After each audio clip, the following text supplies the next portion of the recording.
Bismillahirrohmanirrohim. Assalamualaikum warahmatullahi wabarakatuh. Yang terhormat, Dr. Kinkin Yuliati, SOF MSI, sebagai dosen pengampu, izinkan kami dari kelompok 8 untuk memaparkan presentasi yang berjudul Media Komunikasi dan Wilayah Hubungan Masyarakat dalam Tragedi Kanjuruhan Malang. Perkenalkan, saya Tarida Alfia Caniago dengan NIM 1709621011.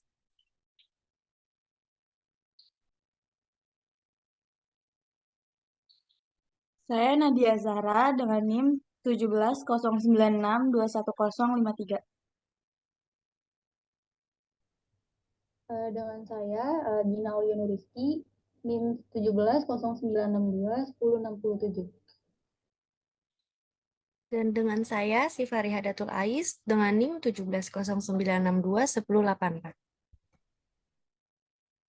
Adapun pembahasan dari bab 1 yaitu A. Communication Media and Specialist Public Relation Areas, yang mencakup the press and broadcast searches, public relation in developing countries, video, DVD, CD-ROM, and the internet, seminars, conference, and exhibition, house journal and public relation, literatur. Selanjutnya akan dilanjutkan oleh rekan saya. Selanjutnya, sebelum menjelaskan materi yang lain, saya di sini mau menjelaskan dari bab pertama, yaitu Communication Media and Specialist Public Relation Area. Nah, di sini public relation atau PR dikenal dengan istilah humas atau hubungan masyarakat, yang dimana salah satu bidang spesialisasi dalam ilmu komunikasi yang melibatkan pada usaha menumbuhkan saling pengertian dan kerjasama antara publik pada suatu instansi atau perusahaan sehingga terbentuk citra yang baik pada perusahaan.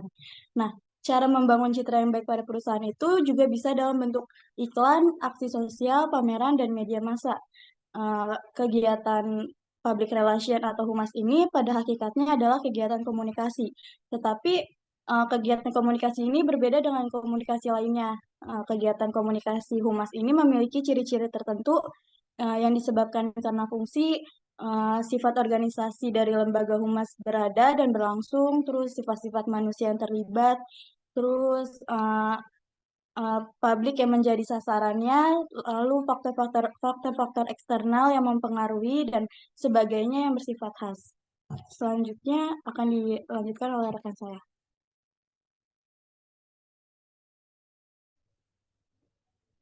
Baik, saya akan melanjutkan bagian bagian dari teman saya tadi.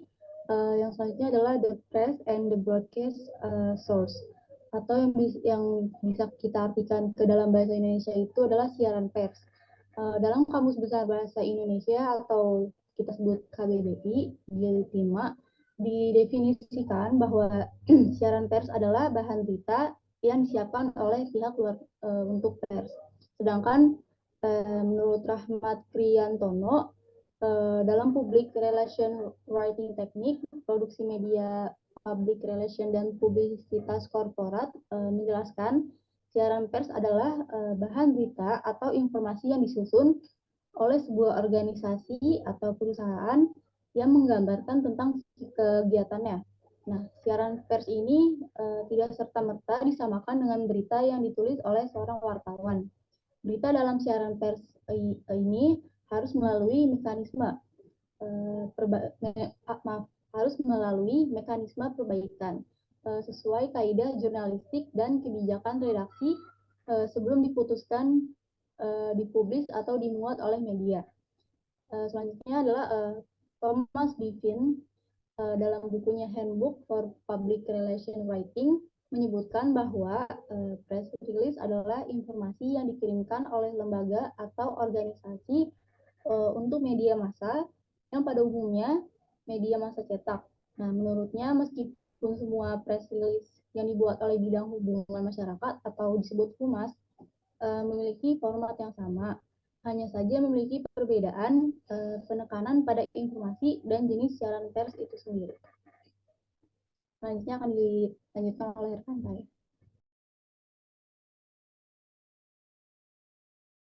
selanjutnya ada public relation in developing countries yang artinya hubungan masyarakat di dalam negara berkembang. Nah, di beberapa negara berkembang ini, kegiatan-kegiatan humas disebut sebagai penerangan umum atau public enlargement. Nah, dalam era globalisasi sekarang ini, bidang kehumasan akan sangat berperan karena perusahaan yang tidak memanfaatkan bidang tersebut bakal tertinggal karena tidak menguasai perolehan dan penyebaran informasi. Selanjutnya, arti penting humas itu sebagai sumber informasi terpercaya yang terasa pada era globalisasi sekarang ini. Nah, keberadaan bidang komunikasi dan hubungan masyarakat itu bukan hanya perlu untuk membina hubungan dengan pihak luar, namun juga penting memberikan informasi ke dalam baik kepada pimpinan maupun sesama karyawan sendiri. Nah, hal tersebut itu bertujuan untuk menciptakan suasana nyaman di lingkungannya yang harus menerapkan prinsip keterbukaan. Selanjutnya akan dilanjutkan oleh rekan saya.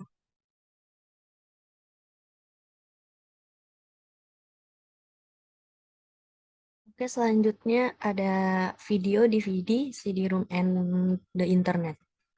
Teknologi informasi dan komunikasi atau disebut juga dengan Information, Communication, and the Technology diterapkan di perpustakaan dalam berbagai bentuk seperti otomasi perpustakaan, digitalisasi koleksi, pembentukan perpustakaan digital maupun perpustakaan hibrida, masuknya internet ke perpustakaan, serta pengembangan koleksi cetak dan elektronik. Salah satunya adalah DVD, sebelumnya dikenal sebagai Digital Video Disc. DVD berisi data tekstual, numerik, video, audio, maupun gabungan dua jenis data atau lebih, sebagai koleksi perpustakaan. Maka DVD perlu dikatalogisasi sama halnya dengan bahan perpustakaan lain seperti buku, majalah, terbitan berseri, materi geografis, dan lainnya. Nah, sebelumnya telah dikenal media penyimpanan elektronik lain yaitu CD atau compact disc dengan fungsi yang sama seperti DVD.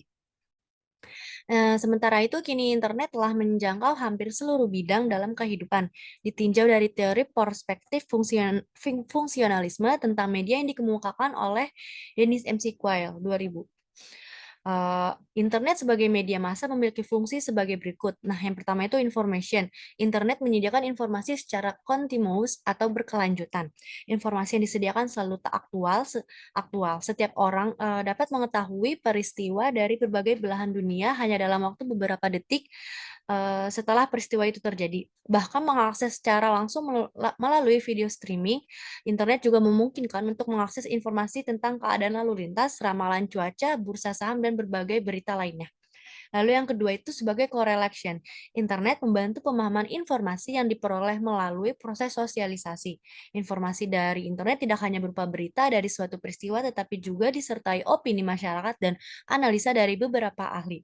Internet juga telah dilakukan oleh beberapa instansi pemerintahan dan pendidikan untuk mempermudah proses sosialisasi kepada masyarakat. Lalu yang ketiga ada continuity.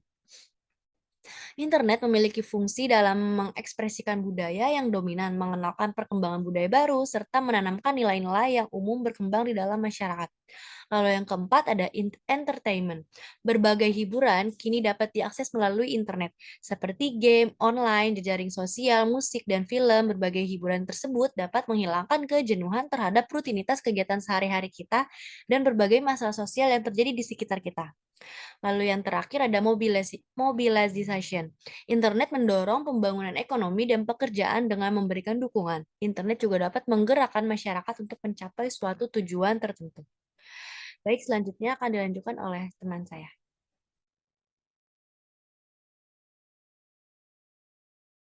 Selanjutnya ada seminar, konferensi, dan exhibition. Suatu perkembangan yang cukup pesat di dunia industri ditandai dengan adanya kegiatan bisnis yang cukup sering dilakukan seperti pertemuan, konferensi, seminar, pameran, dan kegiatan lainnya, baik yang bersifat formal maupun non-formal. Salah satu definisi dari public relation paling awal dirumuskan dalam Public Relation News Bulletin. Itu adalah suatu fungsi administrasi yang mengevaluasi perilaku orang dan juga menetapkan kebijakan untuk mematuhi prosedur organisasi atau orang yang melayani kegiatan publik, merencanakan dan melakukan kegiatan untuk mendapatkan pemahaman publik. Yang pertama, kita akan membahas seminar. Seminar merupakan pertemuan ilmiah untuk membahas suatu masalah. Secara terminologi, seminar ialah kegiatan yang dilakukan oleh seorang ahli atau peneliti yang tujuannya adalah untuk mengusulkan atau mempresentasikan penelitian ilmiah kepada para peserta dan mendukung suatu keputusan. Tujuan adanya seminar yaitu untuk bertukar suatu informasi dengan seseorang atau narasumber dan mengembangkannya menjadi sesuatu yang lebih besar dan bermanfaat.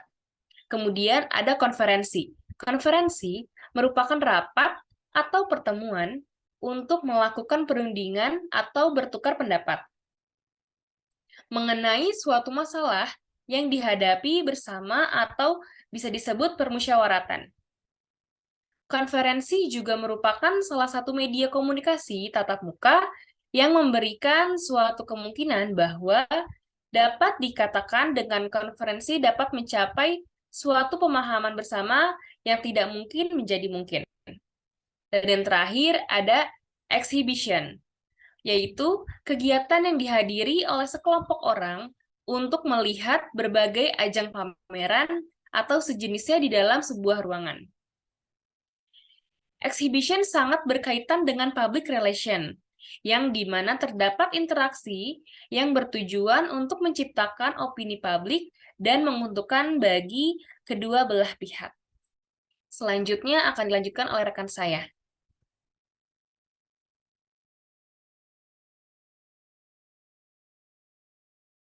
Selanjutnya ada host journal and public relation literature.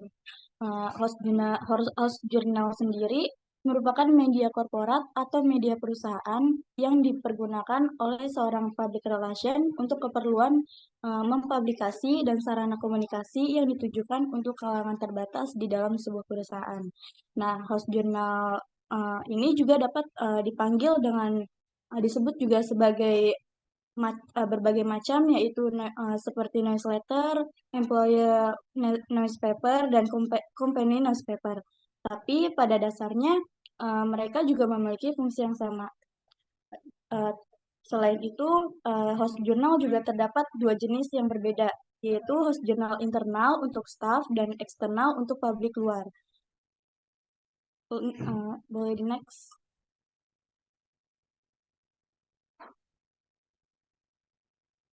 Nah, di sini ada 5 tipe dasar dari host journal. Sebelumnya telah dikonferensi seluruhnya atau sebagian media elektronik.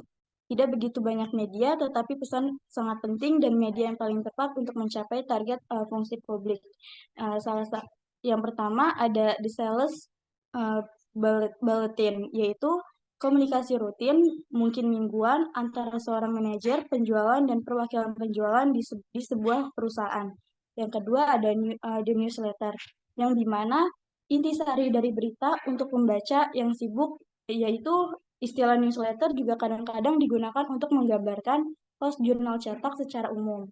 Yang ketiga ada the magazine, yang biasanya berisi tentang fitur artikel dan gambar. Nah, The Magazine ini biasa diterbitkan pada interval bulanan. Yang keempat, ada The Tabloid Newspaper. The Tabloid Newspaper ini juga tidak jauh dengan istilah The Magazine itu. Nah, yang terakhir itu ada The Wellness Newspaper, yang dimana The Wellness Paper itu berguna untuk membentuk sebuah komunikasi antar staf, di mana staf yang berada dalam satu lokasi seperti pabrik, departemen store, atau rumah sakit. Nah, media komunikasi host jurnal itu juga diperlukan untuk mencapai citra positif dan dukungan opini publik selain penggunaan media yang tidak bisa dikendalikan oleh PR, yaitu media massa atau pers. Nah, publikasi tersebut dapat menjadi salah satu media yang digunakan oleh manajer PR untuk melaksanakan program PR yang direncanakan. Nah, hal ini juga termasuk kepada aspek yang sangat penting. Termasuk juga dalam hubungan internal. Nah, semua jenis inovasi ini termasuk media baru telah diperkenalkan ke dalam komunikasi internal, yaitu host jurnal dicetak telah bertahan sebagai media yang paling efektif. Selanjutnya akan dilanjutkan oleh rekan saya.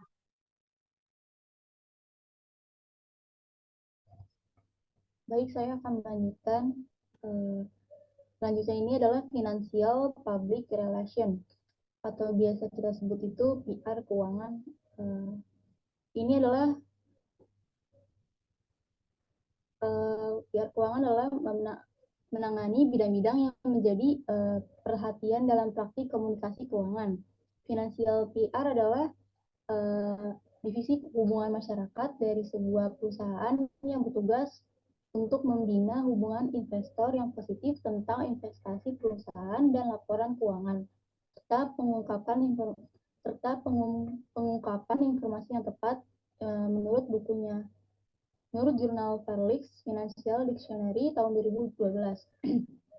Alat bank yang paling efektif untuk memantau dan mengelola persepsi dan opini publik adalah melalui penggunaan aktivitas PR secara ekstensif. Nah, tindakan bank dan lembaga keuangan lainnya melampaui penerimaan uang dan pembayaran cek. Ada kebutuhan bagi bank untuk melaksanakan beberapa tanggung jawab sosial di lingkungan di tempat mereka beroperasi, sehingga meningkatkan citra publik mereka. Humas merupakan bagian penting dari bauran promosi suatu perusahaan. Menurut Kotler dan Armstrong tahun 1994. Selanjutnya adalah hubungan masyarakat sebagai alat promosi telah menjadi penting akhir-akhir ini juga. Dan juga dianggap sebagai biaya yang efektif dan sangat kredibel. Menurut William tahun 1988. Promosi juga digunakan oleh organisasi untuk berkomunikasi dengan pelanggan mengenai penawaran produk mereka dan juga untuk memastikan bahwa pelanggan mengetahui produk yang tersedia. Menurut Rowley tahun 1998.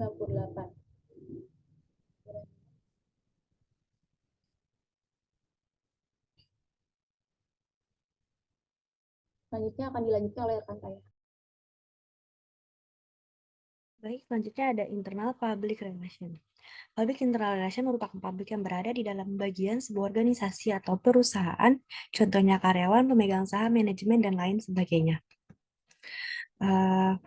Kegiatan internal public relation tergolong dalam komunikasi internal sesuai dengan tujuan internal public relation, yakni membina hubungan yang harmonis antara publik yang ada di dalam organisasi perusahaan, yaitu dengan cara membina komunikasi dua arah yang bersifat persuasif dan informatif yang dapat dilaksanakan dengan cara tertulis, yakni menggunakan surat-surat, papers, buletin, brosur dengan cara lisan, yakni mengadakan briefing, rapat-rapat, diskusi, gathering, kompetisi dengan sesama karyawan, penghargaan, ceramah, dan dengan cara konseling, yakni dengan menyediakan beberapa anggota staf yang telah mendapat latihan atau pendidikan untuk memberikan nasihat-nasihat kepada para karyawan turut memecahkan masalah-masalah pribadi mereka atau mendiskusikannya bersama-sama. Komunikasi internal timbal balik yang dilaksanakan oleh PR tersebut dapat dilakukan melalui beberapa jalur, yaitu sebagai berikut. Yang pertama ada komunikasi arus ke bawah, yakni dari pihak perusahaan kepada para karyawannya, misalnya berupa perintah pimpinan, instruksi, dan informasi spesifikasi teknis suatu pekerjaan yang akan diberikan kepada bawahannya. Media digunakan dalam bentuk komunikasi lisan, perintah, dan instruksi, dan tulisan nota dinas peraturan, surat edaran, dan lain-lain. Lalu yang kedua ada komunikasi arus ke atas atau upward communication, yaitu dari pihak karyawan kepada perusahaannya, misalnya berbentuk pelaksanaan perintah, berbentuk tulisan dan lisan, atau laporan dari hasil pekerjaan serta sumbang saran dari pihak pekerja kepada pimpinan perusahaan, media komunikasi baik dalam bentuk lisan maupun tulisan atau laporan dan informasi mengenai pelaksanaan tugas. Komunikasi public relation internal dapat menjadi komunikasi yang efektif apabila ada yang pertama itu adanya keterbukaan manajemen perusahaan terhadap para karyawannya. Lalu yang kedua ada saling menghormati atau menghargai atau yang disebut mutual appreciation antara satu sama lain, baik ia bertindak sebagai pimpinan maupun sebagai bawahan demi tercapainya tujuan utama perusahaan tersebut. Lalu yang ketiga, adanya kesadaran atau pengakuan dari pihak perusahaan akan nilai-nilai dari arti pentingnya suatu komunikasi timbal balik dengan para karyawannya. Lalu yang terakhir, keberadaan seorang public relation yang tidak hanya memiliki keterampilan dan berpengalaman sebagai seseorang komunikator dan hingga mediator. Materi selanjutnya akan dilanjutkan oleh rekan saya.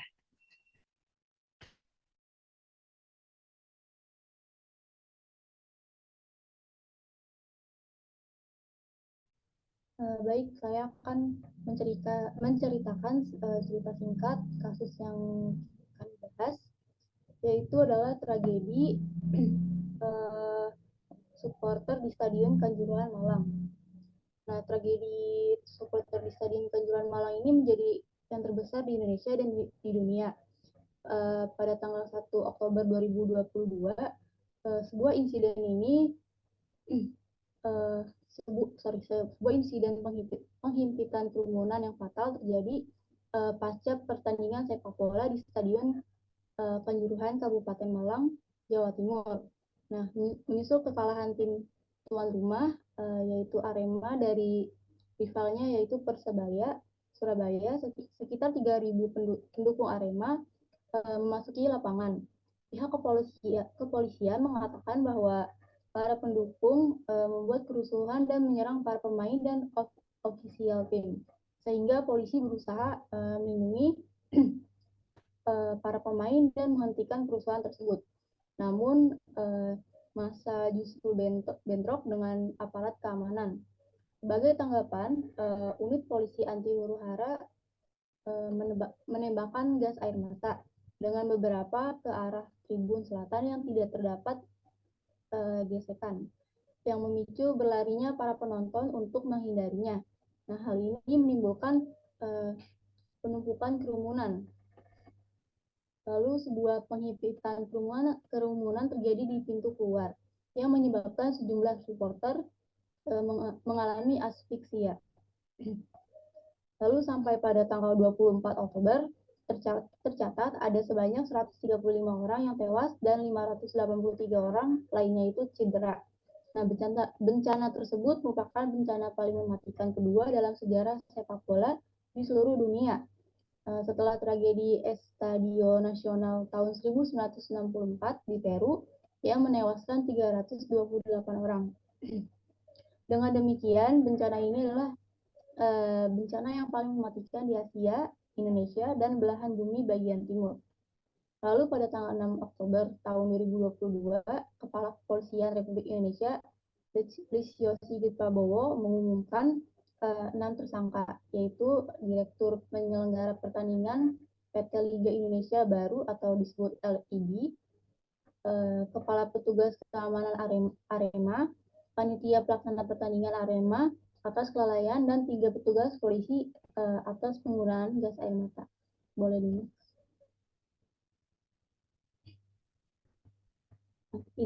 Insiden selama pertandingan berlangsung, situasi pengamanan berjalan dengan lancar dan tanpa insiden besar. Setelah pertandingan berakhir ini, di mana Persebaya mengalahkan Arema yaitu 3-2. Kemenangan pertama Persebaya saat tandang ke Arema, 4 penonton dari tribun 9 dan 10 masuk ke lapangan untuk berfoto bersama pemain Arema. Menurut seorang saksi, mereka dikejar oleh polisi yang menarik baju mereka dan memukuli mereka. Nah, hal ini memicu supporter lain untuk masuk ke area lapangan. Grup supporter pertama yang menyerbu lapangan berasal dari tribun 12. Mereka itu berpencar di sekitar lapangan mencari pemain dan ofisial tim mereka, menuntut penjelasan tentang kekalahan setelah 23 tahun tidak terkalahkan dalam pertandingan kandang melawan rivalnya yaitu Persebaya. Petugas keamanan dan polisi mencoba mengalihkan lebih banyak Aremania menjauh dari lapangan, namun gagal. Kemudian Aremania mulai melemparkan benda-benda merusak kendaraan polisi dan menyalakan api di dalam stadion. Lalu memaksa para pemain Persebaya bergegas berlindung di dalam ruang ganti dan lalu dilarikan ke dalam mobil personel lapis baja milik polisi selama 1 jam sebelum mereka bisa meninggalkan stadion. Nah, setelah tindakan pencegahan ini gagal, polisi mulai menggunakan gas air mata dalam upaya membubarkan para perusuh di lapangan. Awalnya ini polisi menembakkan gas air mata ke arah Tribun 12 dengan Tribun 10, 11, dan 14. Kemudian ditargetkan diikuti oleh Tribun Selatan dan Utara. Semua gerbang dikunci kecuali gerbang 14, menyebabkan penumpukan, penghimpitan, kerumunan, dan aksi sia. Dengan sebagian besar korban ditemukan di gerbang 13 dan 14 stadion. Pihak kepolisian mengatakan bahwa seluruh 10 kendaraan polisi dan 3 kendaraan pribadi hancur dirusak oleh Aremania. Sesaat setelah kerusuhan, ruang lobi dan ruang ganti pemain digunakan sebagai posko evakuasi darurat. Dengan para pemain dan ofisial Arema membantu mengevakuasi korban yang masih berada di dalam stadion. Lalu para korban dibawa ke rumah sakit dengan ambulans dan truk TNI. Lalu banyaknya meninggal dalam perjalanan atau selama perawatan. Kurang lebih seperti itu. Boleh dilanjutkan oleh rekan saya.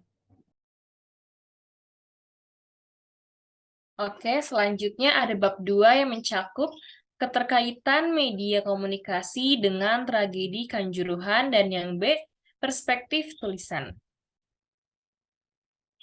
Yang A, keterkaitan media komunikasi dengan tragedi Kanjuruhan. Media komunikasi adalah seperangkat alat online yang dirancang untuk mengaktifkan dan mendorong interaksi sosial. Karakteristik media sosial dan komunikasi yang paling penting adalah partisipasi, keterbukaan, diskusi, dan koneksi. Media sosial sangat efektif dalam menjangkau banyak orang secara langsung dan menargetkan individu dengan pesan yang dipersonalisasi secara mikro. Salah satu manfaat dari adanya media komunikasi yaitu dapat menjadi alat bukti ataupun rekam jejak jika di suatu tempat atau situasi terjadi hal yang tidak diinginkan. Seperti halnya kericuhan yang terjadi di Kanjuruhan atau yang dikenal dengan tragedi Kanjuruhan. Salah satu supporter sepak bola di Indonesia adalah Aremania, yang merupakan julukan supporter tim sepak bola yang berasal dari Malang. Aremania ini muncul sebagai nama masyarakat dari Malang. Kerusuhan yang sering terjadi seperti supporter klub Persebaya Surabaya atau yang dikenal dengan sebutan bonek seringkali terlibat bentrok dengan supporter klub Aremania Malang. Kerusuhan tersebut antara lain tawuran supporter, merusak fasilitas, dan juga membakar bendera. Nah, usai pertandingan selesai, saat Persebaya mengalahkan Arema 3-2, kemenangan pertama Persebaya di luar Arema, 4 penonton dari Tribun 9 dan 10 masuk ke lapangan untuk berfoto-foto bersama para pemain Arema. Menurut seorang saksi, dan adanya rekam jejak digital, dikatakan bahwa saat itu polisi mengikuti mereka, menelanjangi mereka, dan juga memukul mereka. Hal ini mengakibatkan para penggemar atau supporter lain terdorong untuk memasuki ke dalam area lapangan. Menurut Daily Express yang menyebut dalam judul, korban ada sebanyak 100 supporter tewas. Media tersebut mengambil sumber pemberitaan dari media sosial. Selanjutnya ada Daily Star yang membuat berita sama dengan Daily Express dan menyebut jumlah korban 100 orang. Sementara itu, Media Mirror membuat berita berdasarkan pantauan dari media Indonesia dan hanya menyebut puluhan korban jiwa. Selanjutnya ada perspektif tulisan. Public relation dari perspektif ilmu komunikasi tidak hanya membina komunikasi eksternal atau hubungan dengan pihak-pihak di luar organisasi, tetapi juga dengan pihak-pihak di dalam organisasi atau dengan publik internal. Bisa dicontohkan ketika terjadi kasus pemogokan karyawan oleh karena adanya keinginan untuk kenaikan gaji, tugas seorang public relation untuk menjadi penengah di antara pihak pimpinan dan karyawan yang berdemo. Public relation memberikan informasi mengenai keinginan karyawan kepada pimpinan dan sebaliknya, PR memberikan informasi mengenai keadaan keuangan perusahaan kepada karyawan yang berdemo. Inilah yang dikatakan sebagai kegiatan two-way communication yang merupakan fungsi dan peran dari public relation. Hal ini beralasan karena jika diamati, kegiatan-kegiatan public relation yang dilakukan di Indonesia, orientasinya masih cenderung untuk pembinaan hubungan dengan publik eksternal. Sedangkan dengan publik internal masih banyak yang belum disentuh. Telah dijelaskan di atas bahwa publik dalam perspektif komunikasi terbagi menjadi dua, yaitu publik eksternal dan juga publik internal. Pengertian publik itu sendiri dalam perspektif komunikasi yaitu sekelompok orang yang memiliki kepentingan atau kepedulian yang sama. Jadi, konsep publik dalam hal ini lebih sempit dibandingkan dengan konsep masyarakat yang bersifat luas, karena memiliki arti sebagai wadah seluruh hubungan sosial dengan seluruh jaringannya dalam arti umum tanpa ada batas tertentu. Tidak semua masyarakat memiliki ketertarikan dan kepentingan yang sama terhadap sebuah organisasi. Selanjutnya akan dilanjutkan oleh rekan saya.